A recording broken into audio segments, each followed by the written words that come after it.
Buenas tardes, muchas gracias por la asistencia. Yo la bienvenida que os puedo dar es como autor con mi hija Ana de la exposición que os rodea, que la exposición no solo ha sido una exposición de fotos, sino una serie de eventos culturales, y entre ellos hoy tenemos esta maravillosa ponencia.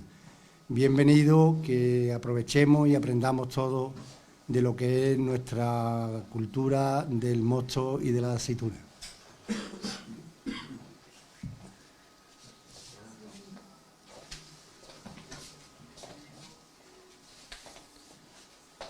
Bueno, yo quiero también aprovechar la presencia de tantas personas que vienen de fuera. También saludar a la alcaldesa de Alanís de la Sierra. Muchas gracias por vuestra asistencia, muchas gracias por vuestra asistencia a todos los representantes de otros municipios, de otras asociaciones, del Grupo de Desarrollo Rural de Aljarafe Doñana, que también está aquí, y bueno, de nuestros hosteleros, que por supuesto son las personas que al final son los que más relación tienen con el mosto. Con Lourdes también, que es una de las grandes representantes de lo que muchas veces aquí en Bollullo queremos digamos, poner en valor, ¿no? Que no es otra cosa que aquellas bodegas que tienen su propia viña, que recogen su uva, que la elaboran de forma artesanal como siempre lo han hecho, y que después lo venden con las mejores tapas. Esto se enmarca dentro de la ruta de la tapa y el mosto. Y también pues hemos querido aprovechar pues que tenemos una empresa puntera en temas de seguridad alimentaria como es Microal Tecoal, aquí en Bollullo, y tener pues una persona del nivel de José Antonio Barroso, que creo que tiene poca presentación que hacer, porque es una persona de las más punteras, de las más conocidas y más experta en cuanto a seguridad alimentaria, y que ha sido también la persona que ha tenido la iniciativa de hacer todo este tipo de exploraciones sobre el mosto, sobre los probióticos, que hacen que Bollullo, igual que otros municipios, pues el mosto no solamente sea esa bebida de baja graduación, esa bebida dulce que tan característica del Aljarafe, sino que encima nos va a enseñar ya desde una perspectiva técnica pues lo saludable que es y lo bueno que es, no solamente el mosto, sino también las aceitunas, como después veremos, aparte de otros productos que también seguramente nos va a decir. Entonces, lo que quería era saludar a todas las personas que han venido especialmente de fuera, todas las personas que os había acercado a esta charla, que también se va a emitir en directo, se va a quedar también grabada para que todas aquellas personas que no hayan podido asistir, pues puedan en un momento dado volver a ver esta charla y volver a ver lo bueno que también tiene el mosto, también desde el punto de vista saludable. Así que muchísimas gracias, José Antonio, por tus estudios, por tu predisposición siempre, y nada, te cedo el micrófono. Muchísimas gracias.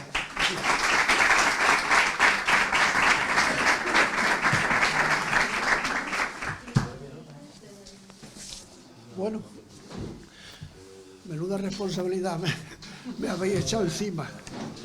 El alcalde sabe que yo no soy muy dado a hacerme mucho autobombo, así que vamos a entrar directamente en el tema. Primero agradeceros yo también que estéis aquí. Por supuesto, para mí es muy agradable veros, es muy agradable saber que os interesa quizás estos temas de los que vamos a hablar hoy. Y lo que sí espero es que no defraudaros y que las expectativas que os traigan aquí sean útiles y que efectivamente saquéis de aquí conclusiones que puedan ayudar a fomentar el turismo y el consumo aquí en nuestra zona.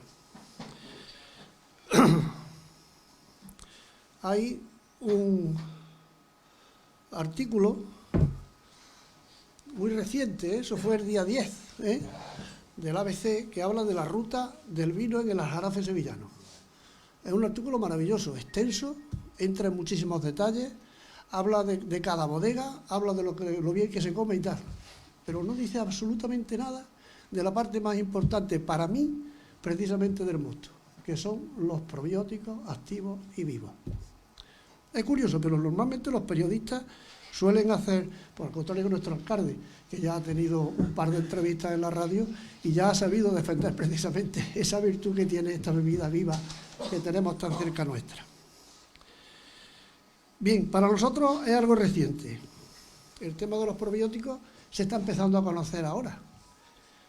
Yo ya tuve contacto, pues desde el año 73-74 tuve contacto con la fermentación, empecé a trabajar en el yogur y empecé a mirar los bichitos aquellos por el microscopio, empecé a entenderlos un poco. Entonces mi amigo Bartolomé también estaba conmigo por allí. Pero mira, en el año concretamente 88, ya estaba yo fuera del laboratorio y venía de Suecia, venía a la zona de los cangrejeros a comprar cangrejos, delegado por una multinacional, por Pescanova. Venía un señor que se llamaba Thomas, un sueco, intentaba hablarnos nosotros en inglés, podéis imaginar que tenía que ser todo por señas. Pero cuando se ponía a comer se ponía al lado unas pastillitas, unas cápsulas. Yo me quedé mirando un par de veces y ya me dice, no, no son medicinas. ¿Qué toma? Me dice, son lactobacilos. Claro, mira que yo me sonó, digo, bueno, yo los conozco del yogur, pero tú traes lactobacilos. Y dice, sí, es que me han dicho que aquí hay mucha salmonela. Y entonces estoy casi seguro que comiendo voy a tomar salmonela y me voy a reforzar ya con lactobacilos para evitar ponerme malo. Este se pensaba que venía al norte de África, creo yo, más o menos. Pero ya en el 88 los suecos ya estaban tomando probióticos precisamente para evitar ese tema de problemas. Yo no soy médico, no entiendo mucho de medicina más que muchos de los que estáis aquí. Por eso os voy a explicar lo que yo entiendo del tema de los probióticos poniendo un ejemplo. A lo mejor parece un poco ortodoxo y quizá un poco burdo. Vamos a pensar que nuestro cuerpo es como una ciudad. Una gran ciudad amurallada, continuamente atacada. Siempre tenemos enemigos que quieren entrar por cualquier hueco. El hueco más desprotegido que tenemos es la boca. Por ahí es por donde entran la mayoría de las enfermedades. ¿Y dónde va a parar la boca? Al sistema digestivo. Y en el sistema digestivo pensar que tenemos una ciudadela. Y dentro de esa ciudadela hay un ejército, precisamente para defender a los que vienen entrando. En el ejército ocurre una cosa, que hay infiltrados también. Por eso la microbiota tiene buenos y tiene malos microorganismos. Tenemos la suerte que los buenos son siempre mucho más. Pero mira, esas puertas de entrada que están siempre abiertas, tenemos que procurar que los buenos sean siempre más que los malos. La relación viene a ser, aproximadamente tenemos una población de 100 billones con B de bacterias, cada uno en nuestro tono. Con 70 kilos de personas, 100 billones de bacterias. Son muchas, ¿eh? La mayoría de ellas son todas magníficas, son probióticas. Luego están las malas que quieren fastidiarnos. Como decía, hay que procurar que sean menos. Ahí había en la época de las fronteras, de las guerras fronterizas, había un dicho que decía concretamente, espérate que no me quiero equivocar, vinieron los sarracenos y nos molieron a palos. Dice que Dios protege a los malos cuando son más que los buenos. En este caso, tenemos que procurar siempre que los buenos sean más que los malos. ¿De acuerdo? Si queremos mantenernos saludables. Para mantener eficiente nuestra línea de soldados buenos, debemos de... ¿Qué hacemos para tener un ejército que esté saludable y que pueda defendernos y que no decaiga? Pues mira, primero, evitar que el ejército coja enfermedades. ¿Vale? Tenemos que procurar que nuestros soldados sean los más saludables posibles para luchar contra los que van a venir, ¿no? Lógicamente. ¿Y cómo evitamos eso? Pues no tomando alcohol. Hoy estamos aquí diciendo, pero hombre, si venimos a hablar del mosto, no tomando alcohol malo. Y ahora después os voy a explicar la gran diferencia que hay entre el alcohol bueno y el alcohol malo, ¿vale? Vamos a dejarlo ahí, no tomando alcohol, no fumando, lo siento a los que fumáis, pero sepáis que cada vez que tomáis humo, estáis debilitando el ejército bueno. Eso, ahí ya no puedo decir otra cosa. Y hay otra cosa importante para mantener las tropas saludables, y es tenerlas entretenidas. ¿Por qué? Porque no tenemos que procurar que no tengan estrés. Ya le mandaban las Marilyn Monroe a los ejércitos americanos para que estuvieran entretenidos. Yo recuerdo cuando le dábamos clases a los cocineros y les queríamos explicar lo que tenían que hacer para evitar que las bacterias patógenas se le colaran en los alimentos. Perdóname, pero tengo la voz irregular, desgraciadamente. Ya quisiera yo pillar la voz de este. Se colaran en los alimentos, les decíamos, son fáciles de pelear contra ellos, contra los patógenos. Tienen las mismas necesidades que nosotros. Y yo les decía entonces, ¿necesitan agua? necesitan alimentos, necesitan temperatura, pero olvidaba siempre una cosa que no me daba cuenta entonces y ahora es importante, y necesitan no tener estrés. Porque efectivamente nuestros probióticos, los buenos que tenemos, nuestro estrés también les afecta muchísimo a ellos. Y eso lo iremos viendo ahora también si nos da tiempo. ¿De acuerdo? Entonces decíamos que el alcohol. Luego que el número, vamos a ir reforzando las tropas, ¿no? ¿Cómo reforzamos las tropas?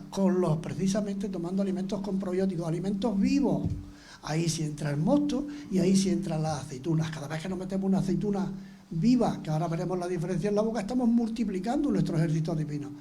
Exactamente igual que cuando nos metemos un traguito de mosto vivo en la boca, ¿eh? Y ahora veremos eso también.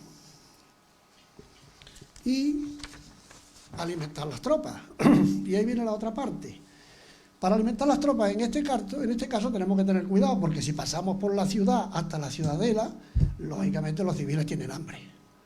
Y a lo mejor no dejan llegar la comida a los ejércitos. Hay unos alimentos que se llaman prebióticos, que los civiles, o sea, la parte del intestino que no es el colon, que no es donde están los probióticos, no les gusta. Y eso en principio son un tipo de fibra que no son capaces de digerir nada más que, o sea, llegan casi enteros a la zona del colon, que es donde está nuestro ejército que queremos proteger, ¿vale? Luego, ¿qué tenemos que hacer también? Pues tomar prebióticos, tomar alimentos que lleguen al final.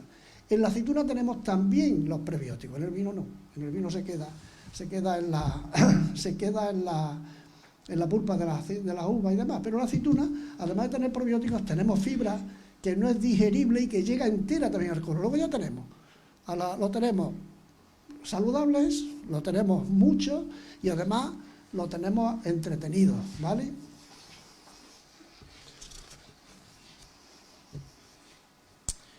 Bien.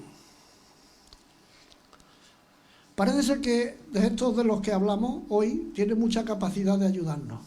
Estos probióticos, cada día aparecen estudios científicos que vienen a evidenciar la relación entre cualquier enfermedad y la flora intestinal. Yo os invito a coger un teléfono cualquiera, coger el papá Google y decirle una enfermedad, la que se os ocurra, seguida de la palabra probiótico. Os garantizo que el 99% de las veces habrá una relación. Yo lo he hecho y me he ido encontrando estas cosas. Y mirad, esa es del 16 del 1 del 23, o sea que no estoy hablando de tiempos pasados. Dice, recuperar la rutina y control del colesterol con la ayuda de probióticos. O sea, es bueno para evitar colesterol. Los probióticos, seguimos. El Parkinson empieza en el intestino, hay una implicación directa de la microbiota. O sea, darse cuenta, en muchas enfermedades, y esto es del 6 del 2 del 23, o sea, está buscando cosas frescas para que no parezca que... Hay muchas enfermedades neurodegenerativas que vienen precisamente que los probióticos hacen bien. Aquí tenemos la depresión, que efectivamente. ¿Por qué? Porque los probióticos generan una hormona que se llama hormona de la felicidad, que es la serotonina, que ahora está muy de moda tomar pastillas de serotonina. Esta gente la generan por sí mismos, ¿de acuerdo? Y luego, el consumo de probióticos reduce la pérdida de masa ósea. Es que yo el otro día fui con mi mujer a que se hiciera un control, porque es rutinario, le dijeron, mira a ver cómo está de masa. Y por el camino digo, oye, vamos a ver, pregunta a Google y te entra exactamente. O sea, es que yo no encuentro una sola cosa que no tenga relación en sí. Y luego ya, como si quedara, la esclerosis múltiple. También tiene que ver la microbiota en ello. Cuando terminemos de hacer la prueba, es decir, poner en internet la palabra probiótico se ayuda de cualquier enfermedad. Veréis qué curioso. Bien.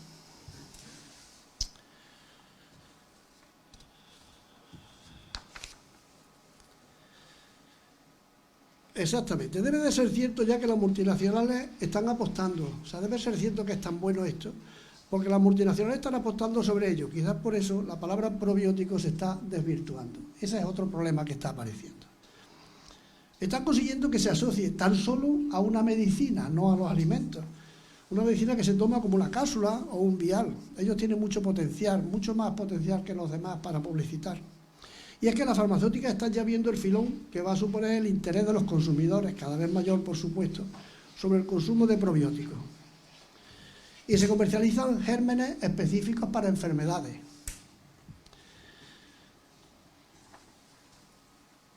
Pero no tenemos que olvidar, que los alimentos y bebidas fermentados, los probióticos, están ya en un número y variedad de forma importante. Los embutidos crudos curados están cargados de probióticos. El queso y el yogur están cargados de, o sea, todos los lácteos fermentados están cargados de probióticos. Las aceitunas, las aliñadas frescas, no las que están en lata, están cargadas de probióticos. Los vinos, los que están sin pasteurizar, y sobre todo los vinos frescos y nuevos, se oye la palabra mosto detrás, ¿no?, están cargados de probióticos. Los salazones de pescado, toda la vida, las sardinas embarriladas, esas están cargadas de probióticos. Y el bacalao, lo que pasa es que el bacalao nadie se lo come tal cual. Yo sí recuerdo que había, en la calle Oriente había el Bar J, y lo único que tenía era cerveza y barrita de bacalao crudo, ¿os acordáis, no? Sigue allí, ¿no? Yo es que ya no recorro esos sitios. Pero yo sí recuerdo que me chocó, yo venía de Córdoba en el 72, y me chocó encontrarme un sitio que solo había cerveza. Ahora era exquisita, porque como tiraba tanta, y solo de tapa solo te daba una barrita de bacalao tal cual. O sea, no estaba ni desalado, ¿eh? Claro, eso hacía que tomaras todavía más cerveza. Pero lo que no sabía este hombre, que además me estaba haciendo el favor de cargarme de probióticos con el bacalao que me estaba dando, que no es muy normal tampoco. Bueno, ¿por dónde íbamos entonces? Hemos visto ya las imanes de fermentado. Bien, pero no olvidemos que en los alimentos y las bebidas fermentadas los probióticos están ya en un gran número y variedad, como decimos, ¿vale? Pero hay una cosa importante. Tenemos que conseguir que lleguen vivos a nuestra mesa. Ese es el problema, ¿vale? Ya lo iremos viendo por qué. Tenemos que conseguir por todos los medios que lleguen vivos. En Andalucía tenemos una gama extensa de alimentos vivos que se pueden comercializar cargados de probióticos. La dieta mediterránea está cargada de alimentos cargados de probióticos. Ha estado siempre, ahora menos. Las sardinas embarriladas se están perdiendo, se están abandonando. Dices, es que tiene mucha sal. No se trata de que te comas todos los días 1 kilo de sardinas. Pero es que una sardina embarrilada aporta tantos probióticos como 10 yogures. O sea, hay que medir las cantidades, ¿eh? Eso es lo importante. Es importante que lo pongamos en valor, esto hay que ponerlo en valor. Tenemos que hacer ver en Andalucía que nuestros alimentos son así. El sector del turismo, cada vez viene gente, la gente que viene de fuera, como os puse el caso de si toman en el 88, o sea, si los suecos en el 88 ya hablaban de probióticos, imagínate en qué nivel estarán ahora mismo. Esta gente que viene para acá, a lo mejor no esperan que nosotros les digamos que tenemos probióticos, hay que decírselo. Hay que hacérselo ver para que valoren perfectamente lo que están comiendo, hasta qué punto es importante para ellos. Así que el sector agroalimentario se haría mucho más fuerte si consiguiéramos que estos bichos le tomaran cuenta. Yo digo bichos de buena forma, no creáis que son malos, los pobres míos. Pero bueno, resulta que en cuanto a la salud ya hace un par de siglos que comenzamos a perder la batalla. Fue sin saberlo. Y sabiendo cómo fue, quizás podamos aprender a recuperarla y a conseguir que esa batalla, conseguir ganar terreno a esa batalla que estamos perdiendo. ¿Cómo es posible si siempre hemos tenido tan a mano esos alimentos? ¿No hemos dejado de tenerlos nunca a mano? No. Pero es que debido a los tratamientos térmicos y la congelación, los procesos en los que hemos apoyado últimamente se han abandonado los procesos fermentativos en muchos aspectos.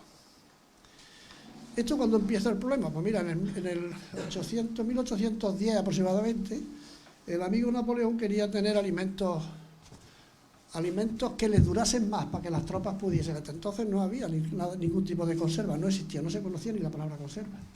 Entonces Napoleón hizo un concurso y dijo, a ver, si me conseguía alguien que los alimentos pueda llevárselos a las tropas, así que tal, si que se pongan malos los alimentos, os daré un premio importante en dinero, no sé cuánto era, pero era una cantidad importante. Entonces apareció un tal Asper muy listo, que era, por eso se llama pertización el tema ese, que era, me parece que era un cocinero, ¿no? Era un pastelero. Y a este señor se le ocurrió coger botella de cristal, metía dentro alimento, lo ponía al baño María, lo tenía un buen tiempo a baño María, luego lo tapaba, le ponía con un corcho al baño María, y cuando lo sacaba le ponía por encima cera para hermetizarlo. Consiguió hacer conservas. Lo que pasa es que aquello salía carísimo, por eso aquello se quedó, no tuvo mucho éxito. Pero sí es verdad que entonces ya hizo cosas, pero no tenía ni idea de por qué. O sea, él no sabía por qué el alimento no se le estropeaba cuando lo esterilizaba. No tenía ni idea de que existían las bacterias. Entonces decía, no, No sabemos por qué, pero esto está funcionando. Le dieron el premio, pero no lo podían aprovechar mucho. Desde aquel momento, bueno, ¿qué pasó después? Pues que poco tiempo después, porque Pasteur, pues este hombre nació poco, o sea, murió poco antes de aquello. Poco tiempo después resulta que los vinateros, los que vendían vino de entonces, empezaron a trasladar vino fuera de su zona. Al tener que comercializar el vino y estar tanto tiempo fuera de sus barriles y demás, empezaba a ponerse... Bueno, se le ponía vinagrado o cambiaba las características de como ellos lo querían. Entonces buscaron a un especialista, digo, a un científico, que se llamaba Louis Pasteur, le contaron el problema, Pasteur mira su microscopio y dice, hombre, aquí hay unos bichos que son los que están haciendo daño. Él no sabía que eran probióticos, claro. Y entonces empezó la debacle. Louis Pasteur, el pobre hombre, sin saberlo, porque entonces hasta los vinos avinagrados, hasta los que se les ponían malos, seguían teniendo probióticos. Hasta entonces se estuvo tomando vino sano. ¿Por qué? Pues porque estaba cargado de probióticos. Incluso los que se convertían en vinagre también estaban cargados de probióticos. No sabrían, pues, estarían malos, habría que agarrarse la pata de la mesa para tomárselo, pero desde luego los probióticos estaban ahí.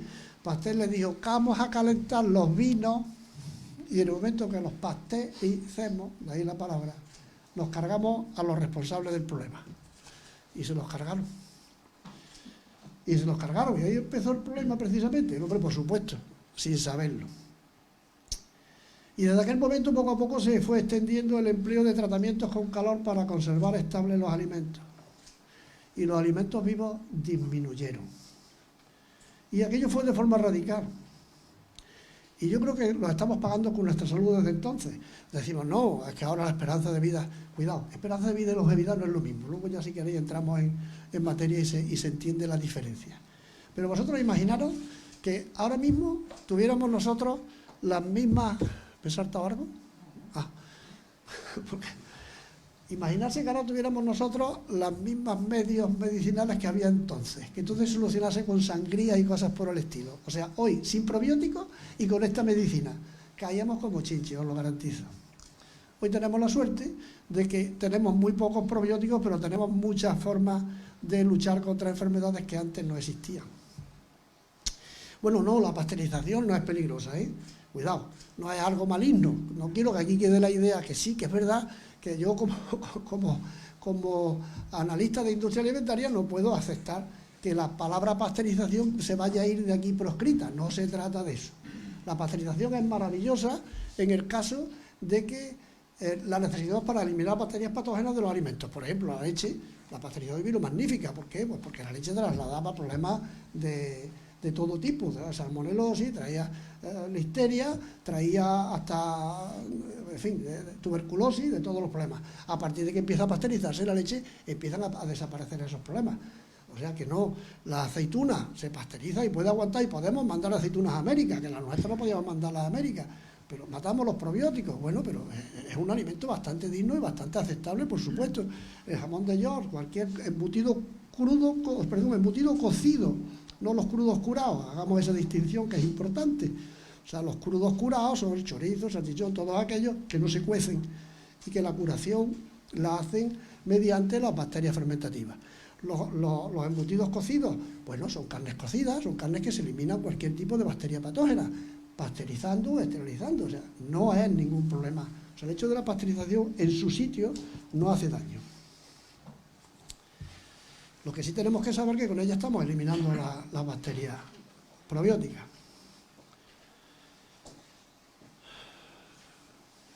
Bueno, ahora vamos a hablar un poquito más de los probióticos desde antes. Ellos han sido grandes protagonistas de nuestra evolución.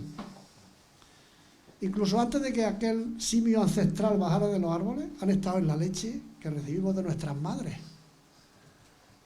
Ya sale la leche con probióticos vivos y activos, no solo de nuestras madres, la de la vaca también, la de la cabra, ya la madre le pone probióticos vivos al hijo, y además no solo eso, le pone también prebióticos, o sea, le manda alimentos que el niño no puede digerir y que van a llegar íntegros precisamente a su colon, donde le ha metido los probióticos esos para que se multipliquen. Fijarse qué importante es ese daño que se hizo tiempos atrás con el hecho de no dar de mamar a las criaturas y por dar biberón, porque resulta que digamos que se veía que el pecho de la mujer se podía poner más feo y tal, y entonces se empezó a dar alimentación artificial. Se decía, no pueden trasladar el amor de la madre. No, es que en el amor iban también los probióticos, y los probióticos no se podían conseguir con la leche en polvo, era totalmente inviable. Si algún día se hiciera una estadística de qué pasó en ese siglo, en esa época donde se empezó a dejar de mamar a los niños con la leche materna, con la leche directa de la madre, creo que iba a haber sorpresas, ¿no? Se encontrarían cosas importantes. Bueno, la cosa está clara. Yo creo que vosotros lo sabéis, una leche cruda la ponemos encima de la mesa, aunque la dejéis tapada, a los 2 o 3 días se cortará o se convertirá en yogur. ¿Por qué? Porque viene sembrada ya. Viene ya sembrada de alimentos vivos. Bien, decimos que estuvieron con nosotros ahí. Le toca a la otra página. En realidad han estado en todos los alimentos que fermentados hemos estado comiendo sin cocinar, ¿vale? Ahí tenéis unos cuantos más, entre ellos ese maravilloso mosto. En la definición oficial de probióticos dice, y lo dice la Organización Mundial de la Salud, que ya lo ha reconocido, ya se ha hecho hasta una definición oficial para que se pueda determinar cuáles son. Los probióticos son, darse cuenta, microorganismos vivos que administrados en cantidades adecuadas ejercen un efecto beneficioso sobre la salud. Bien, nosotros hoy nos vamos a centrar en una parte importante. Vivos, deben de estar vivos. Durante generaciones estuvieron incluidos en nuestra alimentación en cantidades importantes. Eran unos tiempos en los que para conservar los alimentos los métodos más comunes eran mediante fermentaciones, siempre eran fermentaciones. Las chacinas, los salazones, los encurtidos, no había cámara fría, había que emplear sal, la sal. ¿Cómo es posible que este imperio se hiciera alrededor de los puntos de donde se extraía sal? Es que a la gente le gustaba la comida con sal. Necesitamos 1 gramo o 2 gramos a un plato de comida para que esté suficientemente salada o agradable para comer. ¿Vosotros pensáis de verdad que los miles y miles de kilos de sal que se buscaba entonces era para sazonar las comidas?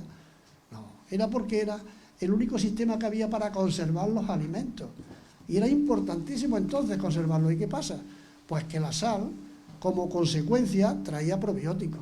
O sea, la sal era lo que hacía, lo que permitía que no hubiera putrefacción y que los probióticos se multiplicaran y pudieran desarrollar y fermentar aquellos.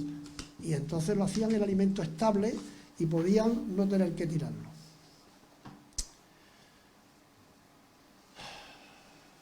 Les debemos agradecer que desde el Paleolítico nos ayudaron a preservar los excedentes de los alimentos. Aquellos alimentos que se conseguían cazando o pescando. ¿De acuerdo? Tened en cuenta que un mamut, cuando lo cogieran entre 10 o 20, de una sentada no se lo podían comer. Y podían guardarlo 3, 4, 5, 6 días antes de podrirse. ¿Qué había que hacer? Pues, ellos aprendieron que puesto al lado de la carne del humo, ahumándolo y tal, desecándolo de alguna manera, se conservaba. ¿Qué estaban haciendo? Fermentando la carne del mamut. Desde entonces ya estamos comiendo probióticos. Luego ya cuando llegó el Neolítico, cuando aprendimos a ser pastores y agricultores, también estuvimos echando mano de esos probióticos para que nos ayudaran. Todos los excedentes, repito, no había cámaras frías. ¿Dónde lo estaban haciendo? Los granos sí, no tenían problema, no había humedad. Pero todo lo demás, la carne, cualquier excedente que hubiera de caza y pesca de entonces, tenía que tratarlos también. Incluso, fijarse, yo creo que la humanidad les debe muchísimo. Nosotros somos lo que somos porque hemos conseguido trasladar nuestra cultura, intercambiar nuestra cultura entre otros pueblos, y con eso lo hemos ido avanzando. No aprendemos por instinto, aprendemos por aprendizaje. Ese intercambio de cultura, ese intercambio de conocimiento es lo que nos ha traído aquí. ¿Y eso cómo se produce? Viajando. ¿Y cómo se puede viajar si no lleva comida para el viaje? Bueno, si por el camino vas cazando, medio qué, pero ¿y cómo atraviesas zonas inhóspitas donde no hay cacería? Tenías que ir con algún alimento en conserva. ¿Y quién nos favorecía con esos alimentos en conserva? Los probióticos. Volvemos a lo mismo. Fijarse cuánto les debemos. Gracias a ellos hicimos cerveza, hicimos vino, hicimos embutido, hicimos salazón, hicimos pan. Sin ellos no pudiésemos haber hecho nada de esto. Pero es que no solamente, como estamos diciendo, nos ayudaron a conservar los alimentos, también nos ayudaron a vivir saludables, incluso nos ayudaron en nuestra salud mental. No teníamos ni idea de su existencia, tan solo éramos conscientes de la modificación que producían los alimentos. Decía que el alimento está fermentado, cambia esos sabores, cambia las texturas, pero no sabíamos qué era lo que pasaba ahí. Hoy venimos a destacar algunas virtudes poco conocidas de dos alimentos concretos, nuestro mosto y nuestras aceitunas. Ya me estaríais diciendo, lleva tiempo y no entra en materia, ¿no? Venga, espero que no hayáis aburrido hasta aquí. Vamos a empezar por hablar de las aceitunas frescas aliñadas, ¿no? No, vamos a empezar a hablar con el mosto. Ya estamos aquí, no vayamos a quitarle su prioridad. Bien, la familia de Antonio y Ana, los que han creado este espacio, ¿vale?, son unos cultivadores desde siempre y les prestan un cariño importantísimo. Por aquí estaba Antonio, hemos estado un rato charlando. Es que casi estás detrás de la columna, hijo. En principio le quiero felicitar porque, como le he dicho antes, en las fotos no solamente son unas magníficas fotos, sino es que además ha conseguido trasladar el clima, el momento. Te das un paseo por la foto y estás viviendo ese espacio donde él en ese momento estaba viviendo eso y lo trasladó a esa imagen. Eres un artista, Antonio, de verdad, te felicito. Tiene un 50%. Muy bien, pues vale. Bien, ellos dicen, desde otoño a primavera nuestro municipio, Bollullo de la Imitación, se llena de visitantes que vienen a degustar el mosto de temporada. Cierto, muy cierto. Pero es que si además a esos visitantes, además de explicarles lo riquísimo que está el mosto, conseguimos hacerle ver lo que tiene dentro, ¿eh? Porque vosotros decís también que alrededor de un vaso de vino se crean unos climas, y yo os voy a hacer ver que alrededor y dentro del vaso de vino. Vamos a ver. Bien, que el vino también aporta probióticos beneficiosos para la microbiota intestinal, también son motivos de estudio. No es una cosa nuestra sola, ¿eh? Nosotros también hemos hecho análisis, hemos visto. Pero aquí tenemos una información que es del CSIC, del Instituto de Investigación de Ciencia de la Alimentación, y dice: el consumo moderado de vino, ya estamos con la moderación, incrementó el intestino la presencia de una serie de bacterias con beneficio en el ser humano. Bifidobacterias y lactobacillus, ¿os suena? Tenemos yogures que se llaman bífidos, los recordáis, ¿no? Y los lactobacillus están en todo, o sea, el lactobacillus está absolutamente en toda la fermentación, donde intervenga el azúcar y aparezca el ácido. O sea, todo. Porque si no hay una parte de azúcares, no hay fermentación. Dice, relacionados con enfermedades metabólicas. O sea, que son buenos. Eso no lo digo yo, lo dice el CSIC, ¿de acuerdo? Y está hablando de los vinos fermentados. Bien. Así que estábamos diciendo que... Muy bien. Ya sabemos que el consumo de vino viene de hace ya muchísimo tiempo, no es una cosa que hayamos inventado nosotros. Pero yo os quiero hacer ver que es mucho más antiguo de lo que os imagináis. Es que ni lo imagináis. Yo tampoco me lo imaginaba. Empecé a pensar, sí, no tiene más remedio. Yo, cuando escribí mi libro, no había leído todavía algo que os voy a hacer ver de este libro. Este señor lo escribió mucho antes que yo, pero no había caído en mis manos lo que él decía, su tesis, que él decía. Yo ya entonces, en mi libro puse que posiblemente las primeras borracheras, las primeras fiestas, o sea, habían sido debajo de los árboles con las frutas fermentadas.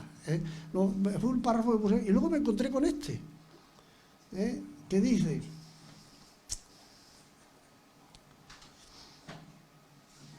hay un libro que habla este libro habla de la hipótesis del mono borracho. Vale, sostiene que las primeras borracheras de los simios que bajaron de los árboles fueron a causa de la fruta fermentada. Esos simios luego dieron lugar al Homo sapiens, o sea que son nuestros antepasados directos. Parece ser que de ahí viene nuestra apetencia por el alcohol. Dice que los simios africanos, que dieron lugar a nuestra estirpe, tuvieron una adaptación que les permitía consumir frutos fermentados y algunas veces cargados de alcohol, lógicamente. Debajo de las hojarascas, de los árboles, de las hojas secas, lo más normal es que los hojarascas también fermenten. Sabéis vosotros, cuando hay verdura fermentando, lo normal es que haya calor, lo habéis notado, ¿no? En los estiércoles se produce. ¿Por qué? Porque hay una fermentación y se genera calor. A ese calor, si le ponemos una fruta metida dentro, lo normal es que fermente, y los azúcares de la fruta producirán con los probióticos, con los lactobacillus, la levadura, producirán alcohol. Y si te comes esa fruta, pues estarás tomando con pequeñas cantidades. Eso nunca llegaría a más de un 2 o un 3% de alcohol. Eso de borracho me parece que es un poco excesivo. Yo creo que las tomaban porque lo pasaban bien, porque quieras que no, el hecho de que vieran que tomar aquello los mantenía más saludables, hay una cosa que al final lo notamos, aunque no lo sepamos, ¿vale? Me imagino que por eso se aficionó a aquel mono, se aficionó tanto que nos transformó a nosotros, ahora veréis. Hace 10 millones de años se produjo en ellos una mutación genética, 10 millones de años, pero que sí, que son antepasados nuestros. Se hicieron fuertes con una enzima que permite metabolizar el etanol precisamente, se llama la alcohol deshidrogenasa. Una enzima que permite que nosotros, en mayor o menor medida, depende de la persona, por eso que el misterio dice, yo voy con los amigos, yo me tomo 2 copas y ya estoy frito, y este jodido se ha tomado ya 2 litros y no hay quien lo tumbe. Depende de en qué proporción tenga esa enzima, o sea, depende de la línea de la línea que venga de antepasados, que fueron más o menos borrachos entonces, al final ahora le habrán dado esa potestad. Por eso cuando dicen, vino con moderación, yo sí, porque yo a la segunda copa me caigo. Pero yo tengo amigos que se pueden tomar 1 litro, disfrutarlo, y ¿por qué no? ¿Por qué tienen que tener ellos la moderación que tengo yo, verdad? Se sabe que fue precisamente en este momento, además no solamente a eso, es que ese momento de la prehistoria coincide, y esto lo han visto porque analizando los ADN llegan hasta allí, hoy en día yo no sé cómo, pero se apañan siguiendo las estirpes de una manera tremenda, coincide con cuando ese mono antecesor nuestro se baja de los árboles. O sea, hay un momento en que, eso ya están de acuerdo todos los científicos que hacen estudios al respecto, en que en los árboles, en la arboleda se disminuye, hay un cambio climático, entonces ya, y no había coches, ni había gasolina, se produce entonces ya un cambio climático. Entonces hay una tremenda disminución de los árboles, ¿vale? Hay tanta disminución que los monos no caben allí, y entonces los más listos, que fueron los antecesores nuestros, dijeron, vamos a bajarnos de aquí. Claro, arriba en las copas de los árboles no hay fermentación. Se quedaron los tontos. Nosotros bajamos, no solamente fuimos más listos, sino es que además nos hicimos más inteligentes gracias a que al bajar nos comimos los probióticos que sí había abajo. Y además nos comimos el alcohol, nos pusimos tibios de fiesta, perdimos estrés. Encima teníamos los probióticos, que, bueno, sería largo entrar en eso, pero yo creo que la fruta prohibida que nos echó del paraíso fue efectivamente la manzana, pero estaba fermentada. Yo creo que sí. Vosotros reís, pero la cosa parece más porque tener en cuenta una cosa, ¿qué es lo que nos hizo infelices, que nos echó del paraíso? El ser conscientes de nuestro final. Somos infelices porque sabemos que vamos a morir y nos comemos la cabeza con todas esas cosas y tenemos siempre esa espada de Damocles. ¿Y qué es lo que nos hizo darnos cuenta de eso? Abrirnos la conciencia. Y yo tengo mi propia hipótesis al respecto, porque no os podéis imaginar la de estudios que hay, que no son míos, que vienen a demostrar la gran influencia que los probióticos tienen precisamente en la conciencia del neonato.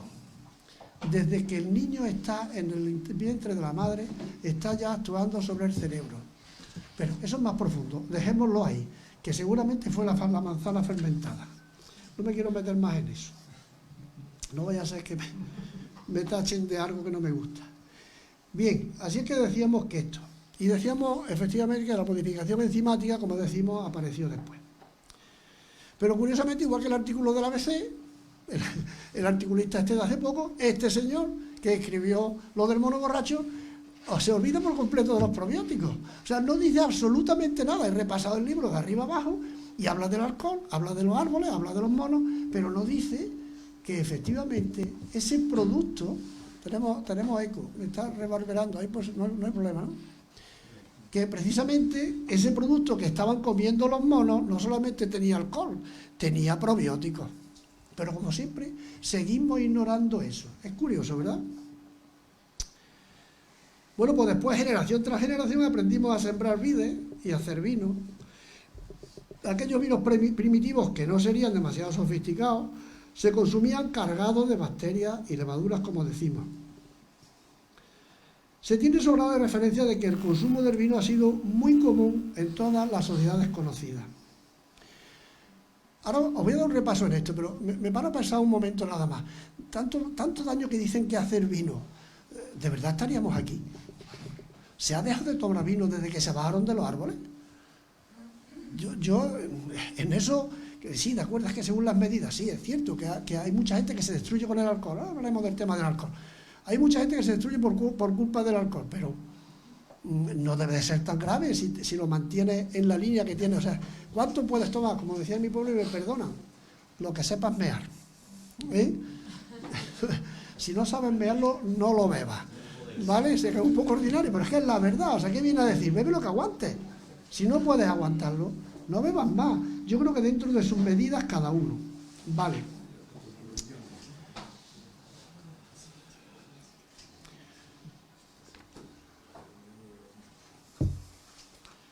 De acuerdo. Así que entonces decimos que se tiene sobrada referencia de que el consumo de vino ha sido muy común en todas las sociedades conocidas. Por ejemplo, en los barcos de las grandes travesías estaba escrito que cada tripulante tenía derecho a medio azumbre de vino al día. ¿Sabéis cuánto era medio azumbre de vino? 1 litro. O sea, cada marinero tenía escrito y derecho a que le dieran 1 litro de vino cada día. Y luego, en tiempos de Jaime I el Conquistador, que es cuando se escribe el libro que es el libro del Consulado del Mar, al vino se le da la importancia. Dice, tiene que tomarlo 3 veces al día, por la mañana y todas las tardes, acompañado de pan, el queso y sardinas. O sea, ya le estaba metiendo ahí probióticos en el queso y las sardinas también, ¿vale? Pero que no faltara el vino. ¿Pensáis que es solamente porque medio borrachos no daban la lata? Yo creo que no. Yo creo que la serotonina que les estaban metiendo con los probióticos, le daban por el vino, los mantenía tranquilos y poco estresados. Pensad, ¿habéis visto alguna vez un barco de una carabela de esos cuando han hecho las exposiciones? Vosotros imagináis lo que es pegarse meses y meses, quizás años, conviviendo ahí con un nota que no te llevas bien con él y aguantando los ronquillos y los peos y las historias. Como no tomes algo que te quite el estrés, están listos. Yo creo que el vino, tenían ellos claro que cuando le daban su vino, que muchas veces era vinagre, muchísimas veces sería vinagre, a los 3 o 4 meses es imposible que ese vino vivo no hubiera evolucionado, o sea, no tenía más remedio que ser ya vinagre, pero los mantenía tranquilos. No tenían pastillas de serotonina, tenían probióticos. Bien. Bueno, sí, le llamaban vino católico. ¿Sabéis por qué le llamaban vino católico? Porque estaba bautizado. Sí, se lo mezclaban. Más motivo todavía. Si el vino estaba rebajado, pensad que es un vino que andaría con un 12%, no más de 12 grados de alcohol. Y encima le podían meter quizás hasta el 50% de agua. ¿Cuánto alcohol estaban tomando? ¿Creéis de verdad que podía ser suficiente alcohol como para mantenerlos borrachos y tranquilos? No. No era el vino, no era el alcohol, eran esos que hemos dicho. Bueno, como sabemos, aquí en el Aljarafe se mantiene desde tiempos pretéritos el consumo del mosto. Este es un vino joven, se consume en plena fermentación, precisamente cuando la carga de elementos fermentativos está en su máximo grado. Con el paso del tiempo, en los vinos menos frescos se va produciendo una disminución paulatina y un declive de esa flora. Nosotros lo hemos comprobado en el laboratorio, ¿vale? Yo me llevo vinos viejos, vinos ya muy viejos, y esos no tienen ya ni gota de...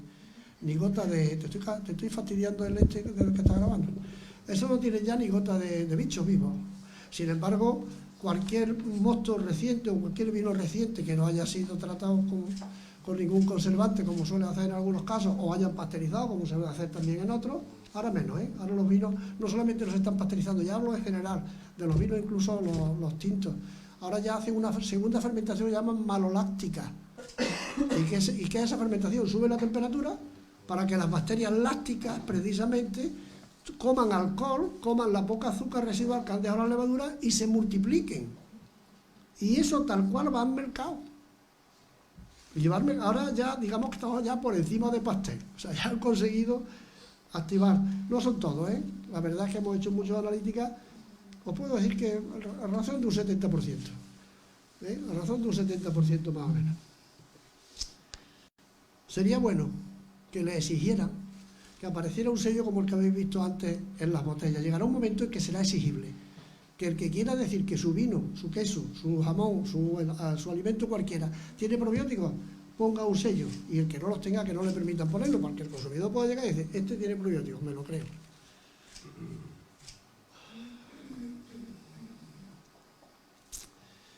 Aquí la producción de vino nuestro tenemos referencia pues desde la época romana, como sabemos, se conservan monedas y se conservan de todo tipo, hasta los mosaicos, como ves, hablan de cómo hacían la vendimia. Y aunque se estuvo a punto de perder este cultivo cuando llegaron los musulmanes por aquí, que bien, como venía con la normativa de Alá, este sí que se equivocó, perdón, el Mahoma sí que se equivocó con esto, le quitó el alcohol, entre otras cosas, también le quitó el jamón, bueno, ¿qué vamos a decir, no? Pero bueno, yo creo que eran otros tiempos y quizás quitarle el alcohol sería, dicen, parecen los estudiosos, que el problema era que precisamente lo que no querían los árabes era arrasar, querían colonizar. Y cuando venían las tribus del desierto, medio salvajes, y encima se emborrachaban antes de entrar en batalla, pues no dejaba un bicho vivo. Y lo que les quitaron el alcohol fue para eso, para que aprendieran a contenerse, dicen. El caso es que cuando llegaron aquí pues, estuvieron a punto de acabar con eso. Pero ¿qué va? Al contrario, lo que hicieron fue que a los bereberes les gustó también el vino. Aquellos que venían del desierto, los pobrecitos, y cuando se encontraron en Al-Ándalus, lo que hicieron fue disfrutar de Al-Ándalus. Y una de las cosas que disfrutaron fue precisamente de este mosto, de estos vinos. De aquellos tiempos nos han quedado como reliquias de entonces las producciones actuales de estos cardos frescos y que tradicionalmente se consumen con solo un par de meses de fermentación, que se hacen los bocos de madera y castaño, y con apenas 12 grados de alcohol, que es otra de las virtudes que tiene el mosto, muy bajito de alcohol. Bueno, ahora ya le toca a las aceitunas, ¿no? Aunque estemos en un sitio de vino, vamos a darle un poquito de cancha. Bueno, la prueba más antigua del consumo de aceituna, me quedo una página nada más, ¿eh? No, quedan más, tengo que darle más prisa, ¿no? Aquí tenía que llevar yo 27 minutos, ya me los he comido, ¿no? La prueba más antigua del consumo de aceituna se remonta a 6.600 años, ¿eh? La prueba se tiene en Israel, pero seguramente tenía que haberse hecho mucho antes, lo que pasa es que es la única prueba que tenemos más clara.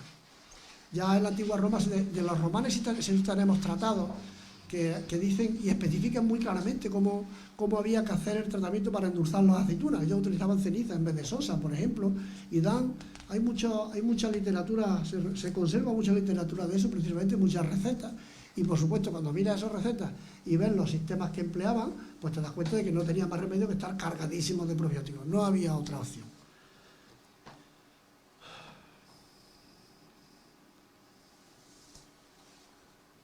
Vámonos al siguiente.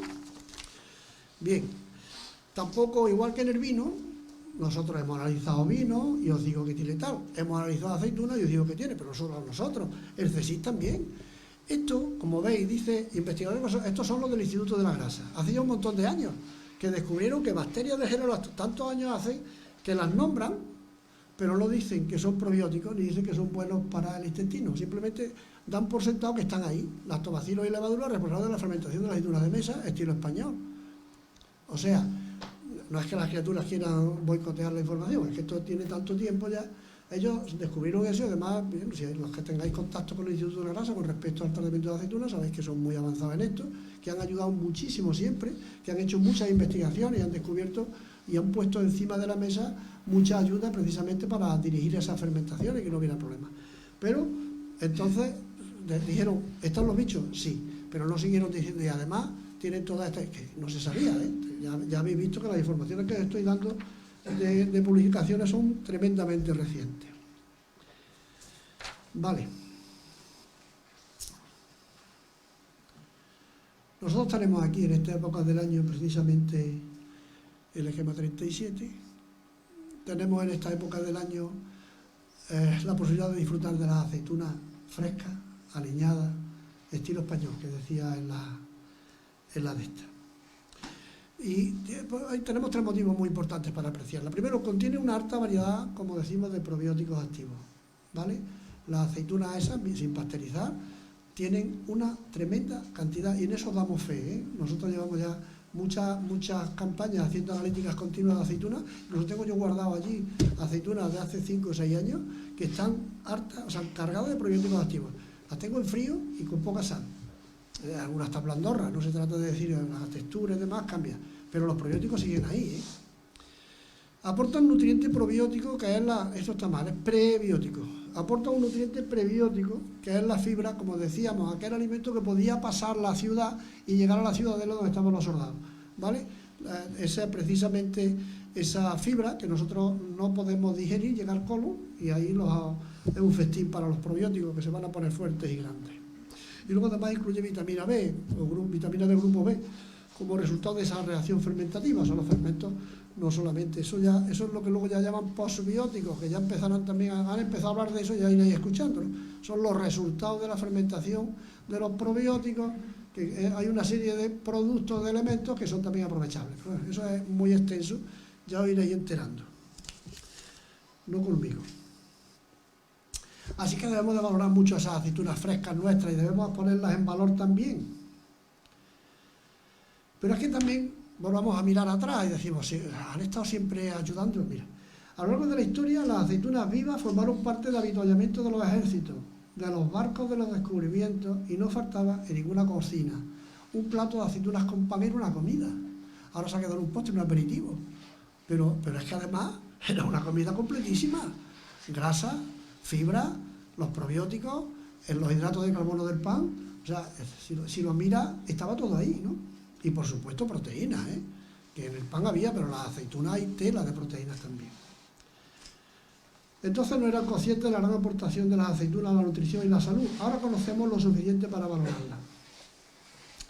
Como decimos en Microal y en Tecoal, venimos haciendo analíticas continuas. Yo he venido diciendo que nosotros estamos trabajando hace mucho tiempo en esto. Ahora tenemos, desde hace unos años para acá, tenemos un encargo, por ejemplo, de un estudio a nivel nacional de los embutidos crudos curados, ¿vale? Por las asociaciones de embutidos, y nos están llegando muestras de toda España, y efectivamente los crudos curados siguen estando cargados de probióticos. Además, ahí sí que aguantan durante muchos años, porque están estabilizados por la sal y por la falta de humedad, y la verdad es que están en perfectas condiciones.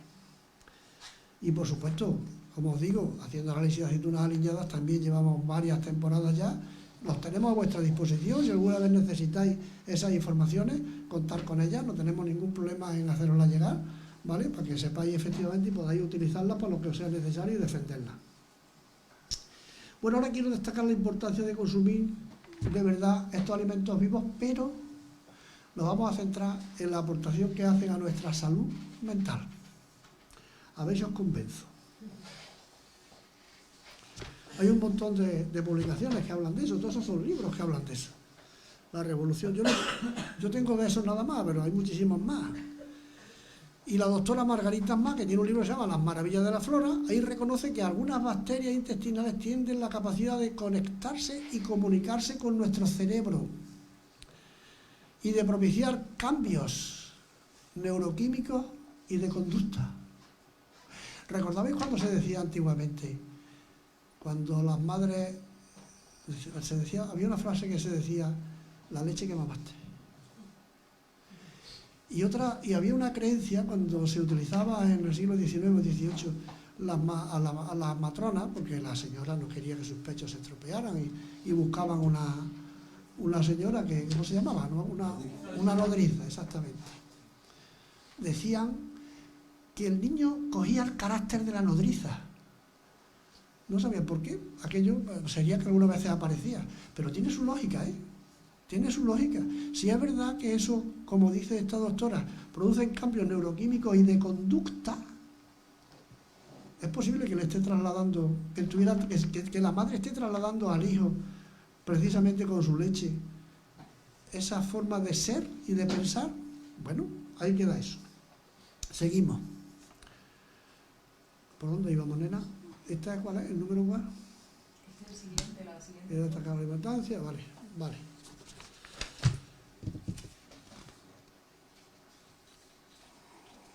Como decía antes, no olvidemos que precisamente una de las cosas que generan estos probióticos, y eso sí que está demostrado y está medido, es la serotonina, la hormona de la felicidad. ¿De acuerdo? Lo que quiere decir que si los tenemos ricos, pues seguramente nos ayudará. Pero hay una evidencia mucho más clara que todo esto. Nadie se ha fijado en eso. Me pongo esa medalla. Y eso no es una hipótesis, eso es una realidad. A partir de la Primera Gran Guerra en el siglo XIX, muchísimos de los soldados, digo a partir y hasta ahora, de los soldados que vienen y que habían estado permaneciendo largo tiempo en campaña, volvían y vuelven con graves problemas mentales. Y no se sabe todo porque los gobiernos lo esconden, O sea, de los que vinieron de de los que han venido de la guerra del Golfo con problemas mentales, Estados Unidos no cuenta ni la mitad, aparecen algunas cosas que se escapan en las películas y demás, pero fue brutal a partir de la Primera Gran Guerra. No hay constancia de que antes se diera esto con tal evidencia. No existían las enfermedades mentales, sí, Heródoto habla ya del delirium tremens, darse cuenta, Hipócrates también habla de enfermedades mentales, pero antes de eso no se conocía con tanta virulencia, y mucho menos precisamente en el sector de los ejércitos. Bien, pues ¿sabéis lo que cambió a partir de la Primera Gran Guerra? Siglo XIX. Fue cuando se empezó a utilizar las conservas. Hasta entonces los ejércitos comían alimentos vivos en campaña. A partir de entonces todo era conserva y alimentos en polvo. Cero probióticos. Y otra cosa también más curiosa, hasta el vino se les dejó de servir. Se empezaron a servir porque era más fácil el alcohol destilado, que ese sí que es malo. Y con perdón, ¿vale? Verás, es malo comparándolo con nuestro mosto y nuestros vinos vivos, ¿de acuerdo? La gran mayoría eran conservas por tratamientos térmicos y alcohol. Desde cuando se descubre la forma de conservación por calor, en las raciones de campaña desaparecen los probióticos activos. Y sin embargo, si le echamos una vista a las tropas anteriores al siglo XIX, pues tenemos que fijarse lo que daban de comer en los barcos. Eso es una relación de un abastecimiento de barcos. No aparece el vino porque imagino que lo tendría, eso dice, no hay que apuntarlo, se da por hecho. Pero darse cuenta, Mira, el queso, vamos a saltarnos la manteca. El queso, la manteca, si era de vaca, probiótico. El queso de Cerdeña, probiótico. Las anchoas, probiótico. Las sardinas, probiótico. Y luego ya para colmo, el vinagre, que también cargado. O sea, más del 50% de lo que le metían en el barco estaba cargado de probióticos. Eso eran los barcos. Pero, ¿y los ejércitos? Los tártaros. Pues se iban con sus yeguas, cada uno llevaba 3 o 4 o 5 caballos, no llevaban intendencia. Las yeguas las ordeñaban. Si se tomaban la leche directamente, probióticos vivos. Si la echaban en los odres aquellos que estarían guarrísimos y estarían los odres ya de una vez para otra sembrados, al final tomaban yogur, probióticos. Pero es que encima, cuando mataban los caballos, ¿qué es lo que hacían? La carne la ponían hecha a tasajos entre la silla y la silla y el caballo. Eso está escrito, yo no lo vi. Y a nadie se le ocurre pensar, claro, cuando tú miras eso y ahora buscas y dices, a ver, el caballo suda. Sí, ¿qué suda el caballo? Ácido láctico y sal. Y entonces tú dices, si tengo una carne metida encima de un caballo que está sudando, debajo de una silla o debajo de unos muslos, voy andando, primero estoy masajeando la carne, luego le estoy tirando fuera toda la humedad, segundo le estoy metiendo ácido láctico, luego ya estoy apoyando la fermentación y tercero le estoy metiendo sal. ¿Qué tengo? Tasado de carne. ¿La voy a cocinar? No, si no se paraba ni para dormir. Cogerían un cacho de carne y se la meterían en la boca, tal como iban a comer. ¿Qué tomaban? Probióticos por un tubo, en comparación con los pobres sordos que tenemos después. Bueno, y si nos paramos a pensar, en los romanos, por ejemplo, le mandaban el garum. ¿Qué era el garum? Pescado fermentado, tenía que saber a rayos, pero debía de ser maravilloso, porque toda la costa hispana, desde arriba hasta abajo, está llena de factorías de garum. Ponían a fermentar las tripas de pescado, lo que no querían de pescado, la morralla, hacían fermentación con eso, y hacían una especie de cardo o magma, que para ellos les gustaría muchísimo, porque es que se lo mandaban hasta las puntas del imperio. O sea, le llevaban el garum a donde estaban los soldados guerreando, y lo usaban para desayunar, para comer y hasta para las heridas. Eran fermentados, estaban, bueno, ya sin hablar del vino y demás, que ya sabemos que los romanos también ya tomaban su vino, estaría vivo, seguro que también. Bueno, los vikingos tomaban, como no tenían uva, los pobres míos, pues tenían que hacerse su bebida, que lo hacían con miel, ¿no? La hidromiel. Y los tercios de Flandes le llevaban también el vino español hasta allí, y ese también tenía que estar vivo. Todavía no había aparecido ningún pastel que dijera cómo había que matar los bichos, y tenían toda esa suerte. Hagamos ahora una comparación entre la bebida destilada y el vino.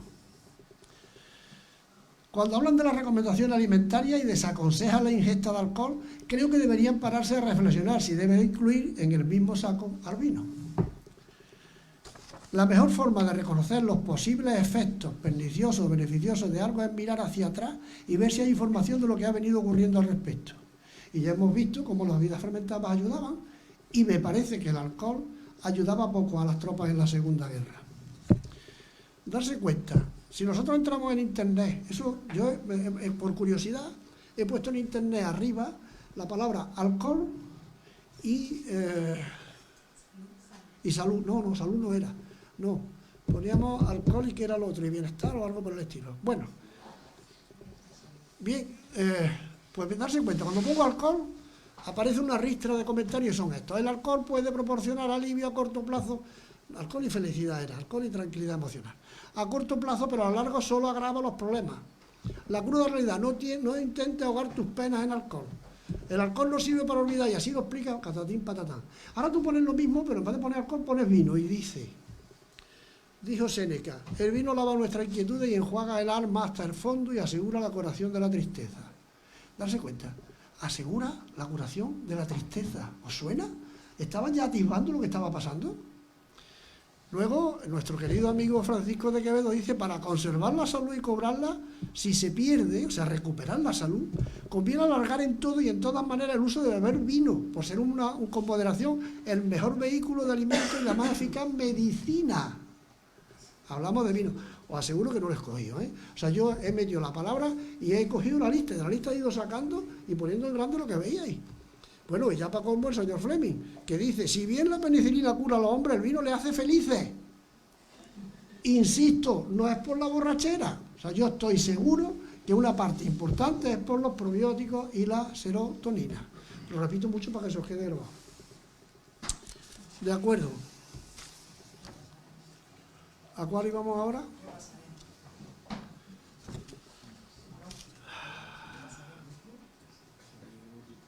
Perdonadme, pero es que se me pierde, como me voy. Bien.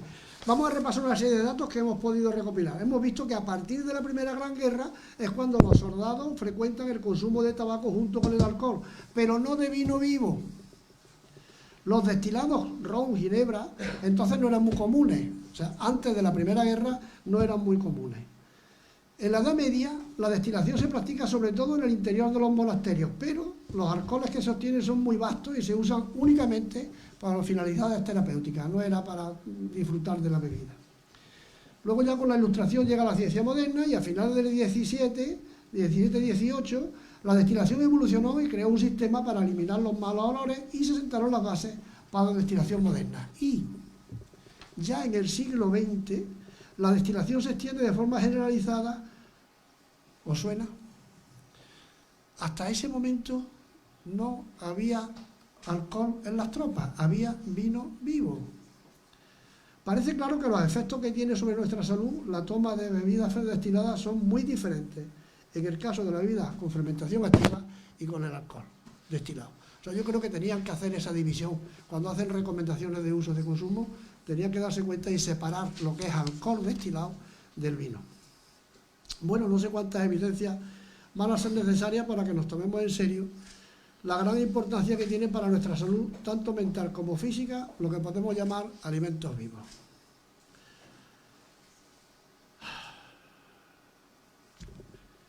Ahí tenéis claro ese esquema, como el aumento de problemas mentales. Si tenemos un déficit de probióticos, aumentan los problemas mentales.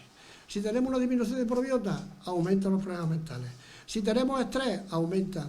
Y si tenemos falta de sueño, también. Y todo esto, al final, se convierte en un círculo vicioso. ¿Cómo se rompe? Pues, como dijimos al principio, con respecto a los ejércitos, procurando que estén vivos, que estén fuertes, darles de comer y no hacerles mucho daño. ¿De acuerdo? Muy bien.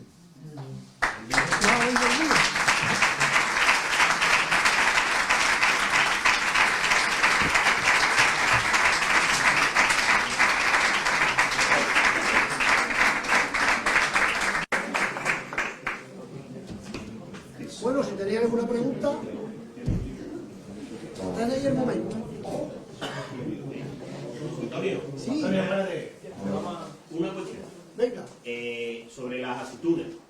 Ha estado hablando y lo tenemos todo el mundo claro que las aceitunas aliñadas, y sobre todo con la receta de tu madre o tu abuela, son las mejores. Sí. Pero es verdad que esas aceitunas tienen que aguantar, ¿no? De ahí cuando se inventa el procedimiento al estilo sevillano, que por expansión se le denomina al estilo español, es con la utilización de la sosa cáustica.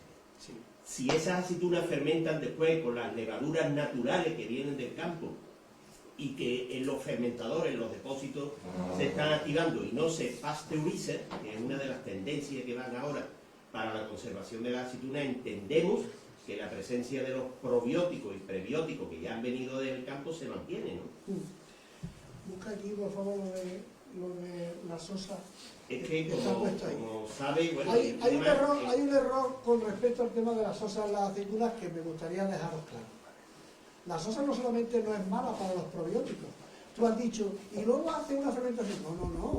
Los probióticos fermentan también con la sosa. Los probióticos te van a fermentar también gracias a la sosa. Es que es más. Te voy a leer un párrafo del libro porque no me... Es que si no, no se te va a escuchar bien. Sí, pues, para la cámara. Bueno, me quedo sentado y ya está, no os preocupéis. A ver, es que es muy interesante que sepamos esta diferenciación. A ver, las aceitunas tienen un elemento, columbre raro, que lo vamos a entrar aquí ahora, como todos los frutos para defenderse de las bacterias. Ese elemento lo tiene precisamente para que las bacterias no le ataquen y no les hagan fermentar antes de tiempo. bien. ¿Sabéis cómo se destruye ese elemento? Con la sosa. O sea, ¿qué es lo que hace realmente la sosa? Facilitar el campo para que la fermentación láctica sea más potente, más rápida y mejor. O sea, la sosa no solamente está estorbando, es que está favoreciendo la fermentación. No hay una segunda fermentación, es una fermentación completa. Desde que la echas, desde que la pones con la sosa y empieza a fermentar, y no tienes que echarle bacterias. Si quieres, es decir, aisló bacterias precisamente. Y en su momento recomendó que se hicieran, y yo me imagino, exactamente, se le están poniendo starters microbianos, que es favorecer ya los mismos bichos que luego te van a crecer, los tienen aislados y te los dan para que ya empiecen rápido. Para que ya empiecen fuertes. Lo único que se consigue con eso es evitar que haya un torcimiento de esa fermentación o tenga riesgo, ¿vale? Pero esos bichos cuando caen con la sosa no les estorba. Al contrario, y la sosa, porque siempre tendemos a que... ¿La has encontrado? Sí, está ahí marcado. ¿Por qué no lo lees tú misma? y la sosa, pues te pones que mirar, mujer, que no te vas a dar cuenta. Y la sosa, que decía, siempre se entiende con la industria alimentaria. Eso es como si fuera una matriz que está tratando por todos los medios de envenenarnos, y no sé, claro, dice, le echa sosa a las aceitunas, Dios mío, no sé qué. Los romanos hacían ceniza, que hacía el mismo efecto que la sosa. Justo, la ceniza Era exactamente, claro. Las almonas de Triana precisamente servían para quitarle la leucorina y la amargó a las aceitunas, exactamente. Con Vale, los pero luego armados de la apareció la variedad. sosa cáustica, que era más apenas me dice, ¿qué le echa sosa a la aceituna? Desaparece la sosa en la fermentación. Cuando se produce la reacción y las bacterias lácticas comen los azúcares y transforman en ácido láctico, ese ácido láctico neutraliza la sosa. Fenomenal. Hay una desaparición total de sosa. No tengáis miedo que las aceitunas con sosa son tan saludables exactamente que las demás, y además la fermentación y la curación que tienen es la misma. No, clarísimo. Le vamos a nombrar embajador de la IPE. A ver, que todo esto está escrito, que no lo he inventado yo. Quiero que entendáis claro que nosotros lo más que hacemos es comprobar lo que se dice y comprobar lo que sospechamos. Porque sí es verdad que el conocimiento, como ya dijo el Eduardo Carbonell que era una maravilla, el conocimiento no sirve para nada si no se transforma en pensamiento. ¿Tú te crees que no sabes muchas veces el tema de la sosa? Es que no piensan, no se dan cuenta de que efectivamente es imposible que eso no pueda hacer daño, si ha desaparecido. Y ahora luego dice, ¿será verdad? ¿Voy a hacer un análisis? Sí, al análisis comprobarás que es verdad. Yo ya decía, si quieres que lo Sí, quieres bueno, leer no, tú, nada, si es que iba a leer lo que faltaba, pero en realidad ya lo habéis comentado, que la sosa desaparece. léelo tú entonces, anda. Sí, claro. Ahora trabaja con nosotros en el laboratorio. Buenas. Bueno, empiezo. Por tanto, y miren por dónde, el uso de la sosa cáustica que hoy se emplea para sustituir a la ceniza que utilizaban los romanos entonces, permite unas aceitunas con más carga de bacterias beneficiosas para nuestra microbiota. Por otra parte, la sosa que se utiliza en la actualidad y las cenizas que empleaban los romanos también neutralizan un componente responsable del sabor amargo de la aceituna y de nombre raro. Se trata de la eleuropeína. Yo no quería decirlo porque ya...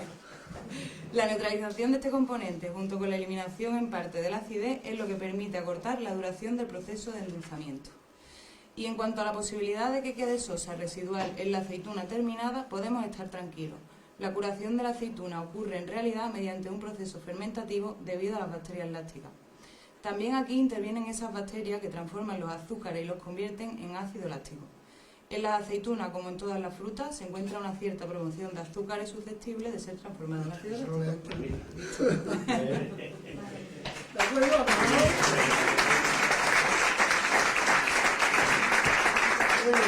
¿Alguien más tiene una duda? Hombre, tenemos aquí al representante de la formación escolar de Bollullo, el magnífico colegio CBS. Cuéntame. A mí me ha gustado mucho el ver la relación que hay entre los ejércitos antiguos que tomaban probióticos y los de ahora que llegan y que, bueno, que parece ser que tienen depresiones y demás. ¿Hasta qué punto podemos sustituir los ansiolíticos con probióticos? Esa es buena porque... Permíteme que me vuelva a citar a mí mismo. Mira, es que me es más fácil porque así lo entendéis más rápido. Mira, definición literal de ansiolítico, ¿vale? Esto no es mi definición, es la definición oficial. Dice, son medicamentos que actúan sobre el sistema nervioso central, reduciendo la angustia y la ansiedad del paciente. Curioso, ¿no? Y ojo que dice sobre el sistema nervioso central. Y curiosamente, los estudios que se han venido demostrando ya que los psicobióticos, que son los probióticos que influyen sobre el cerebro, los llaman psicobióticos, al final son probióticos, ¿vale? Contienen lactobacilos. ¿Os suenan los lactobacilos? Bien, unas bacterias que también se expresan con los receptores GABA, que es el principal neurotransmisor inhibidor relajante del sistema nervioso central. O sea, que los ansiolíticos hacen exactamente lo mismo que hacen los probióticos intestinales sobre nuestro cerebro. Actúan sobre el sistema nervioso central. Así que menos ansiolíticos y más aceituna y más aceituna.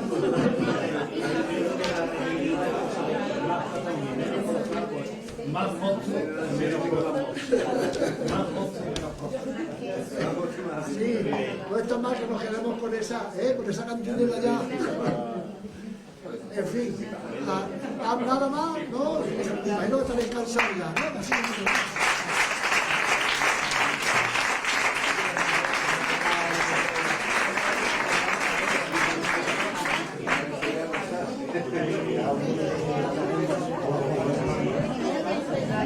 dado la charla, aceitunas no tengo, pero mozos sí tenemos, así que si queréis tomar una copita, enseguida lo ponemos ahí. Gracias de nuevo por vuestra asistencia y aquí tenéis vuestra exposición hasta final de febrero, estamos con ustedes. Muchas gracias.